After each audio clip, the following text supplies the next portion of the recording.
Wagi ang mga boksingerong Pinoy na nakipagbakbakan kahapon. Matagumpay na nadepensahan ni Nonito the Filipino Flash Donaire ang kanyang IBO at IBF flyweight crown. 4 na beses siyang napabagsak si Raul La Cobrita Martinez, 2 rito sa unang round pa lang. Nakatutok si Chino Gaston. Minsan ang dinaig ni Nonito the Filipino Flash Donaire ang La Cobrita, ang tubong San Antonio, Texas na si Raul Martinez nang sila ay mga amateur boxers pa lang. Sa main event ng The Flash and the Furious, muli silang nagtagpo bilang mga professional boxers. Unang pinatugtog ang national anthem ng Amerika.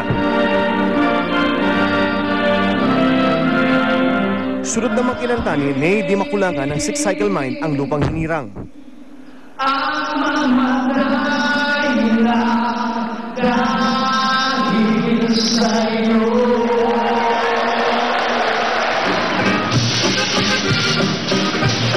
Nadama na ang excitement sa pagpasok ng mga boksingero. Si Martinez nagdasal sa ibabaw ng ring.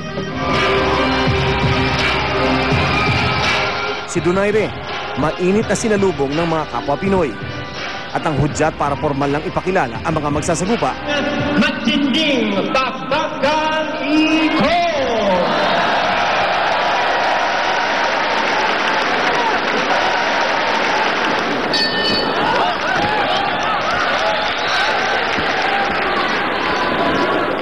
Nagsukatan muna sina Donaire at Martinez. Kitang hindi binababa ni La Cobrita ang kanyang depensa. Di nagtagal at tumama ang mabilis na kaliwa ni Donaire. Sunod namang nagpakilala ang kanang kamao ng The Filipino Flash sa isang counter punch. To work that job. Oh, nice shot from Donaire. Tinamaan agad yung Cobrita, but excellent head movement trying to escape the onslaught of the Pinoy Flash. Donaire looking to score an early knockout, but he's got to be careful, got to be cautious. Walang gigil. Dapat walang gigil. Kumonekta uli ang kaliwa ni Donaire na ikinabagsak ni Martinez. Oh, nice shot! Man. One punch! Oh, man! Oh, Martinez is down! Bagamat nakatayo, tila nang hina ang tuhod ni Martinez. Nagulantang ang La Cobrita sa sunod-sunod na suntok na tumama sa kanya. At sa ikalawang pagkakataon, bumagsak si Martinez.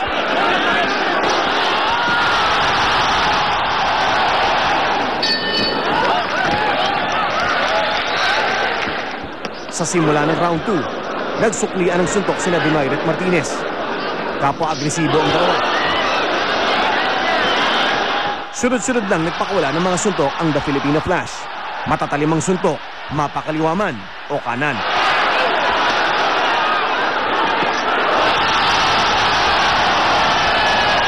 Sa ikatlong pagkakataon, bumagsak ang La Cobrita. Oh, that's a left hook from the champion. Left hook from the champion. Naging mainit uli ang bakbakan. Pero si Donaire, basang-basa ang estilo ni Martinez.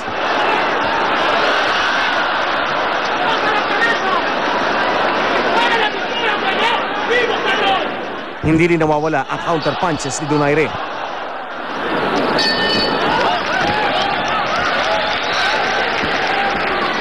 Hinintay ni Donaire na mabuksan ang depensa ni Martinez. Kaya malinis na kumukonekta ang kanyang mga suntok. Di maikakailang dominado ng The Filipino Flash ang laban.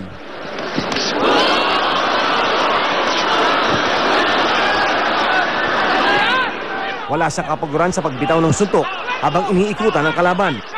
Ang mga sukli ni Martinez, tila di iniinda ni Donaire. Sa pagtatapos ng round 3, dumugo na ang ilong ni La Cobrita.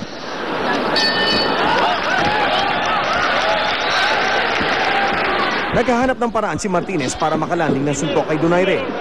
Bakas pa rin ang lakas ng loob ni Martinez. Pero ininda niya ang isang malakas na kanan mula sa The Filipino Flash.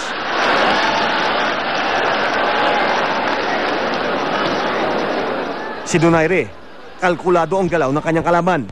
At sa pamamagitan ng isang matinding left uppercut, natapos ang laban.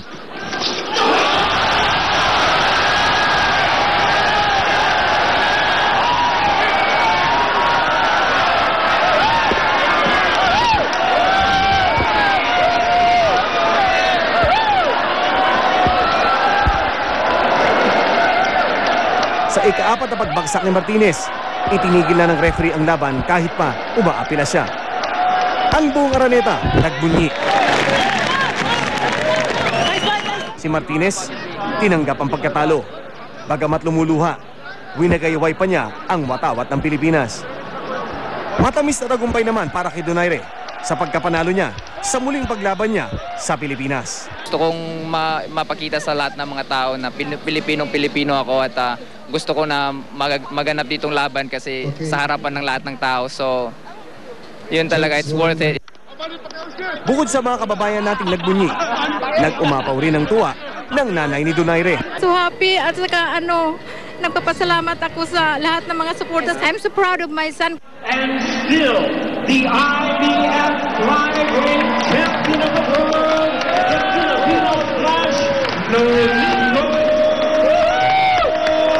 Donaire. Sino Trinidad Caduto, 24 oras.